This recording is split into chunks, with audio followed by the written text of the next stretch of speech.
Good evening, Gills fans. Welcome back to the latest episode of Gills in the Blood TV. It's Sunday evening, which means one thing. It is, of course, match day review showtime. But this one will, unfortunately, be slightly different as I have to look back on a first defeat in 22 league games in Sky Bet League 2. A first defeat since February, March against Newport at Rodney Parade by 3-1. As yes, Harrogate did come to Kent on Saturday afternoon and perfectly play the role of pantomime villains and party poopers as they beat us by 1-0 in front of a crowd of nearly 7,500. Now, don't get me wrong, we always knew that the run was going to come to an end at some point. We just didn't want it to be literally the week after we'd set it, did we? That's the annoying thing. But the perspective is, as frustrating as it was, just 7 days later losing the unbeaten run, this wasn't a defeat or a display that gives me many cause for concerns or sets off alarm bells ringing, because we reacted superbly to conceding the first goal, which we'll talk about in a little while.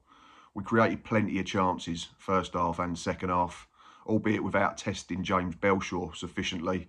But in terms of territory and using the ball well, getting good delivery into the box and that type of thing, I thought it was a performance where we deserved something from the game.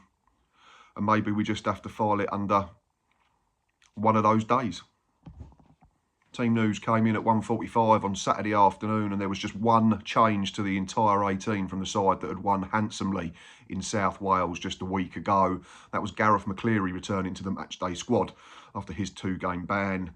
He replaced young left-back Lenny Serino. So the team in full was completely unchanged from that side that had won last week. And you can see it up there somewhere by the power of magic and apps and all that type of thing. It was Glenn Morris in goal, a back four of Romeo Hutton, Sam Gale, Andy Smith and Max Clark. It was then Robbie McKenzie, Johnny Williams and Bradley Dack as a midfield three.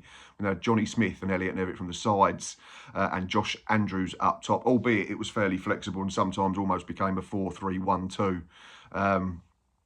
Substitute options were Jake Turner as another goalkeeper, Shad Ogie defensively, Ethan Coleman as a orthodox midfielder. We then had Aaron Rowe and Gareth McCleary as attacking midfield options, and Sam Vokes and Seb Palmer-Holden as striker options. I thought we started the game really well. We was immediately on the front foot. We had fans behind both goals, didn't we? There was a few hundred behind the end that we were attacking first half in the Brian Moore stand after that ticket initiative by the club was certainly well received by the punters. And yeah, we immediately pushed Harrogate Town back.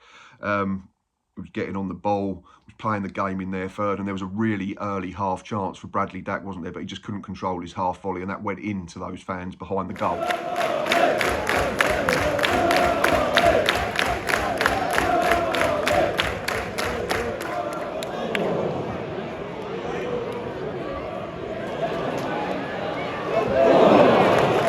After that, we kept the pressure on, didn't we? We kept playing the game in their third. We was winning free kicks. And there was one particular one that was really, really unlucky, a clever routine. I think everybody thought we was just going to put it into the box and let the big men attack it, but we didn't. There was a nice little triangle, I think it was. Max Clark took it. There was someone tried to get Dacky in, and I think it just sort of got stuck under his feet a little bit. But even after that, we were still pushing and we were still winning corners and throw-ins in dangerous areas. And it looked like certainly only a matter of time before we created at least a proper chance.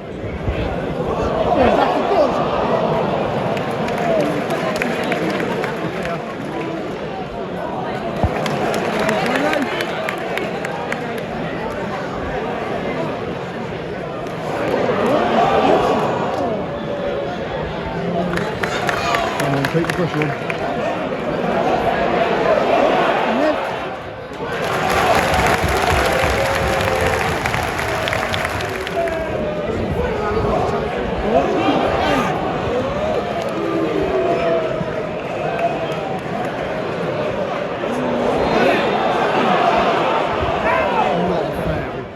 Then came the sucker punch, and we'd said in the ground, I think myself and Boz, I'd brought it up just before, I said the only challenge that we'd not had this season was falling behind at home, and lo and behold, Stephen Duke McKenna, I did pick out on TikTok as one to watch in the week, put the Sulphurites in front on 16 minutes, picked the ball up on the right hand side and drifted inside, and maybe we can do more to get out to him, I think. But from an attacking sense, it's a really good finish. Arrows it into the corner. Glenn Morris, absolutely no chance.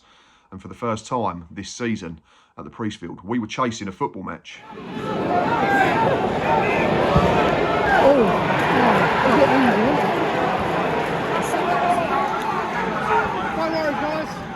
So this was the first test on our own patch, wasn't it? How would the players react? Would we go into our shell? Would we retreat? Would we drop? Or would we get back on the front foot and try and counter punch and push Harrogate back and look for that equaliser? And it was most certainly the second. We didn't let our edge drop. Created good chances, didn't we? Long throw. Josh Andrews does well to win the first contact, tries to direct a flick header into the far corner. Belshaw was alert to it, managed to backtrack and tip it over the bar for a corner. We had Johnny Smith, didn't we, after a bit of build-up play had been cleared out to him, cut in, similar to last week's goal. Efforts going in the bottom corner, but for Belshaw's hand. Elliot Nevitt, again, so unlucky and gets no reward for just relentless work rate and pressing and all that type of thing. I think the ball from Romeo Hutton, in truth, is slightly overhit. Nevitt does absolutely brilliant to make something out of it. Heads it back across goal. It looks going into the far corner with Belshaw stranded. Defender gets back on the line and heads it up and over for a corner. In between that, I think the only sort of attacking intent that Harrogate showed was an effort from distance, that was straight down the throat of our goalkeeper, Glenn Morris. So yeah, here's us pushing back and trying to get back on terms immediately.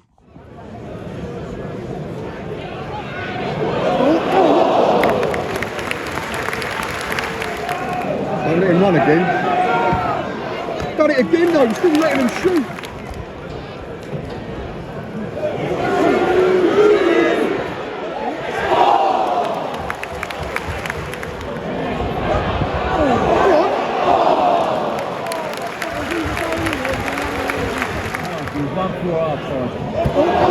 Another corner, surely.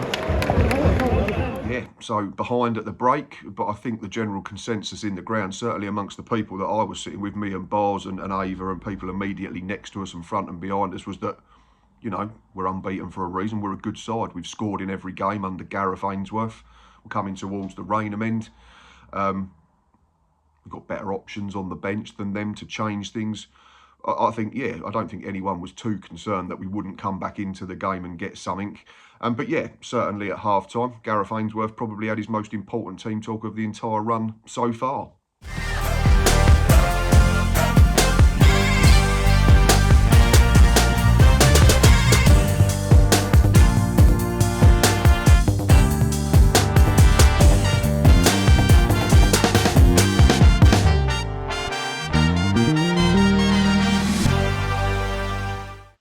We had to make a change at the break, and we was a bit confused at the time. Was it tactical? Was it an injury? We'd not really seen anything in the way of Bradley Dack pulling up lame, but Gareth Ainsworth did say later in his press conference that he did have a little issue. So he was taken off as a precaution to not make it worse, and he should be absolutely fine for next week or at least the week after. But yeah, it was Ethan Coleman that came on, so it meant a little shuffle round in the middle of the park. I thought Ethan was really good just before we start talking about the second half. Gave us more control of the football. He made us more rigid in the middle of the park. Obviously, it meant that you lost a little bit of creative flair that Dacky would offer you higher up the pitch. But yeah, it certainly didn't weaken us, and that's been a story of the season so far. And yeah, again, like the first half, we come out the blocks absolutely flying, didn't we? Just felt like probably 80% of that second half was played in their third. Would we be able to break them down? Would we be able to find that cross? Would we be able to find that killer pass? Would we be able to find that little bit of quality when we needed it? Loads of balls played into their box, which fairness, the Harrogate backline defended fairly well. Then we created a good chance for Andy Smith, didn't we? Ball into the box, he gets up highest above everybody. I'm not sure he's been picked up, but he glances a header wide, when in truth he probably should hit the target. Let's have a look at that one.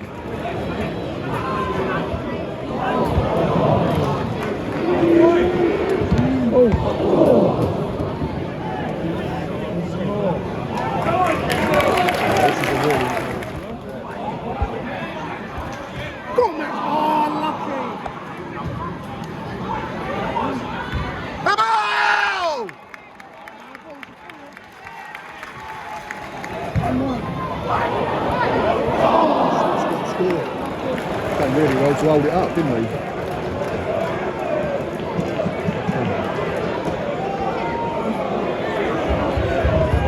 Yes. We then rolled the dice, didn't we, shortly after. It was Johnny Smith withdrawn and replaced by Gareth McCleary. Thought Johnny was bright in patches, a bit like his game last week. Didn't get loads of the ball, but when he had it, he looked like he was trying to make things happen. But yeah, could understand the change personally. You've got Gareth coming on.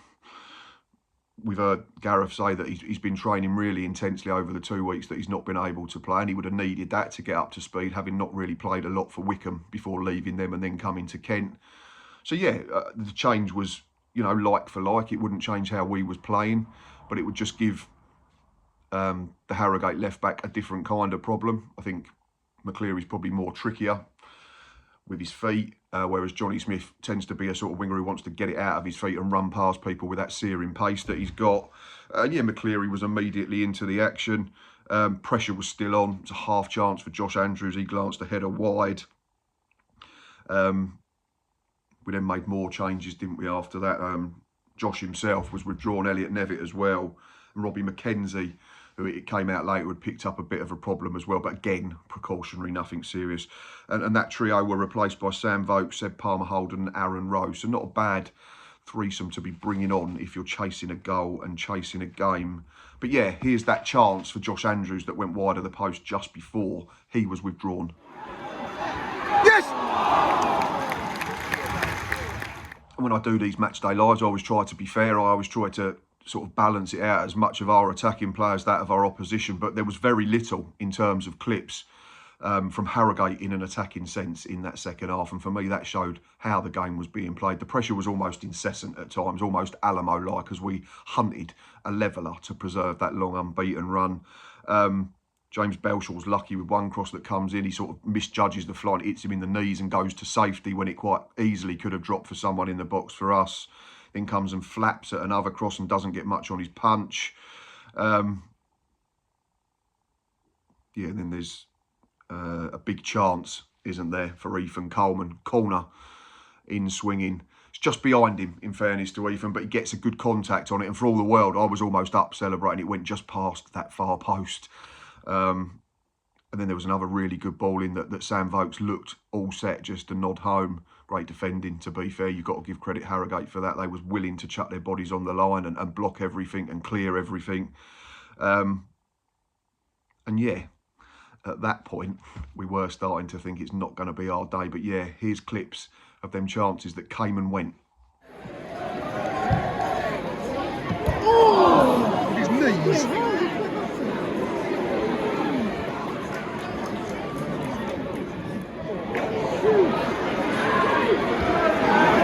Again. Corner!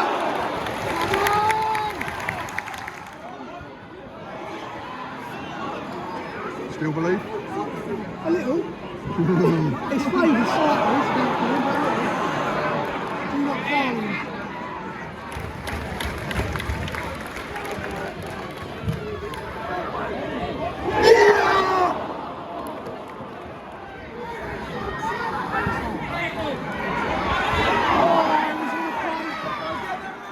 And our fears were realised soon after, and the unbeaten run had come to an end. Like I said at the top of the show, Harrogate perfectly played the role of pantomime villains and party poopers to nick the points for a second season on the bounce in ME7. Giving them credit, you have to. Like, they won well last week to stop a run of 4 defeats, albeit against a poor side. Yesterday was going to be a massive test against a good Gillingham side, and that's what we are. We discussed it on the Gills in the Pub episode in the week. You don't go 21 games unbeaten, winning pretty much half of them if you're not a good football team. So we knew from a Harrogate point of view it was a bigger test for them, and they stood up to everything. They earned their luck, they rode their luck, and ultimately they sent 85 football fans home very happy, and that is a long journey, so fair play to them on a huge 3 points. Right, negatives and positives, and there's not really too many negatives in the performance. Obviously the big one is that we've lost the unbeaten run, and with that we've lost our 100% home record, because we was 4 out of 4. at our own place coming into the game yesterday afternoon. So they're hugely disappointing. Of course they are. 2 shots on target from 18 attempts. We have to be better. I know there was a lot that were blocked, which probably don't get classed as on target, so it slightly skews the data. But yeah, if you're having that amount of chances, you should be scoring probably at least 1, maybe 2 or 3. But it's not been a problem this season, so I'm not going to sit here and criticise. And yeah, the other 2 issues, obviously Bradley Dack coming off at half-time and Robbie McKenzie having to be withdrawn, both with knocks. But as I've already said, so we'll reiterate, Gareth has said, they're more precautionary, nothing serious. So fingers crossed they're both available for MK Dons, because they've both been superb so far this season. And if we flip it across to the positives, we know how we've reacted to 1 defeat in previous seasons. 1 becomes 2, 1 month becomes 2 months, and we end up, you know, huge games without a victory. So I've got no concerns that that's going to happen with this group of players now and this management group. The performance was fine. We reacted superbly to conceding the opener, and with a bit more luck and a bit more finesse in front of goal, there's a chance to say that we win the game. But I certainly think we deserve something from the football match, but it wasn't to be. How great was it to see all 4 sides of the Mems Priestfield Stadium have Gills fans in there cheering on the boys. And of course it's annoying that you get a big crowd and the result doesn't go your way. But this didn't feel like an anti-climax that we've had in previous years where we've done ticket deals for league games and we've just not turned up. That's not the case at all. So really good to see. Whether it's something we do in the future remains to be seen. That's up to the club. But it was great to see people in that Brian Moore stand cheering on the boys. Unfortunately, they didn't see a goal, and neither did any of us on the day as Harrogate nicked the points. Man of the match for me was quite clear on the afternoon. It had to go to Sam Gale. Thought he was absolutely superb. And I know he got the sponsor's choice as well, and I thought that was the correct decision. Unfortunately, if you don't win the football match and you don't score goals, it's not likely to go to an attacking player. But Sam was absolutely brilliant, wasn't he? Superb defensively, was brave with the ball and took the game by the scruff of the neck when perhaps others didn't do it as much. Just another absolutely exemplary performance of a kid who plays the game like he's much older than his 20 years. 90 minutes played, 2 clearances, 7 interceptions, 2 tackles, 71% pass completion, 75% dribble success rate. It was 3 out of 4, mainly second half when he was trying to get us moving and joining the attack. And yeah, won 100% of his aerial duels. So yeah, just another really competent display from the young centre half, who we did discuss on Gills in the pub on Wednesday. We all agreed that he can probably play Championship bare minimum. Obviously, we don't want that to happen yet, and I think it'd be good for his development to stay with us. Hopefully, have some success with us before he leaves. But I think if we get Sam for another 2 years, then we're doing really well. And yeah, he was comfortably our man of the match. Right, before I start blowing full time on this episode, I am going to leave you with 1 stat and 1 tweet that I saw that made me laugh. I had a look back over the last 5 seasons, and this was before the game on Saturday afternoon, looking at the top 3 that went up automatically from this division into League One, going back to the 2021 campaign, how many points they'd earned after 10 games. We're doing all right, is the long and short of it. So we've got 21 after 10 games. That's the 5th highest out of 15 teams that I looked at previously over those 5 campaigns, excluding this one. In 2021, the average points of the top 3 after 10 games was 15.6. 21-22, it was 16. 22-23, it was a stellar year. 24.3 was the average points of the top 3 at this stage. 23-24, it was 17. And last season, it was 17.3. So, aside from 22-23, we are well in front of the 8 ball in terms of that with our 21 points. Yeah, something to look at. Obviously, if you go on a bad run, that could change, so it might be worth looking after 20 games as well. But there's loads to be encouraged about and very little to be negative about at the moment, despite the defeat. And I will end with 1 tweet from Harrogate's admin, who may have won tweet of the weekend, and I'm just going to leave a clip of it up there for you to enjoy. Absolutely superb. Anyone who has any affiliation or watches WWE or has over the last few years will completely understand the tweet. So fair play to the Harrogate admin. You have to enjoy these wins when they come around, don't you? So fair play to them. And yeah, all about us bouncing back now, isn't it? Right, I'm about to blow full time on this one. So as always, thanks for watching and thanks for listening. Apologies, it couldn't be talking about another win, but of course, we can only review what we see on the pitch on any given day, whether that's a Saturday or Tuesday. I'm going to go for 65 likes on this one. I understand people are not going to be as interested as clicking the like button after a defeat, but if you could go down there and click it, it'd be great. If you are new to the channel or haven't done so yet, then please press subscribe, hit that notification bell, and you will not miss an episode. Your support never goes unnoticed. It is really appreciated, I do promise you that. Yeah, we'll be back in the week with more Gills specific content with an MK Dons fan looking ahead to our game at Stadium MK next Saturday. Of course, though, on Monday evening, myself and Lee from around the grounds will be back at 7 p.m. sharp to look back on all the action in Sky Bet League 2 this weekend with another edition of the League 2 Hour. But until then, despite the result, I hope you've had a decent weekend. And of course, up the Gills.